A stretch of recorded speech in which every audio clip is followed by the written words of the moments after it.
আর ID card ওর কিছু বানানো হচ্ছে, ওই কারণে আর কি কয়েকদিন সময় লাগবে আর কি। আর শুনলাম আজকে নাকি ওকে নিয়ে ডাক্তারের কাছে গিয়েছেন, কেন গিয়েছেন যদি এই বিষয়টা ওর হাতে মানে চর্মরোগ হয়েছে, তো এই কারণে ডাক্তারের কাছে গেলাম, গিয়ে ওরে দেখাইলাম আর কি। ডাক্তার কি বললো? ডাক্তারে বলছে মানে ওষুধ বড়ি দিবে, আর এটা কিছু সময় লাগবে ভালো হতে আর কি, এটা বলছে। আচ্ছা, ওই হাতের যে অবস্থা সম্ভবত তার অ্যালার্জি, চর্মরোগের যে অ্যালার্জি। হ্যাঁ, এরকম সমস্যা হচ্ছে।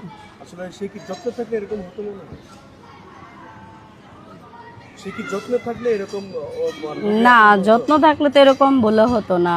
মানে কমলাপুর ছিল, ওইখানে সেখানে ঘুমাইছে, খাইতে পারে না, গোসল করতে পারে না ঠিক মতো, তা তো রোগ হবেই। আর যদি সে যত্নে থাকতো তাহলে তো এরকম কিছু হতো না। এখন কি এই মানে তাকে কি এই যত্নটা আপনি করবেন কিনা? হ্যাঁ, ইনশাল্লাহ করব। তাকে কি গোসল করাই দিবেন কিনা?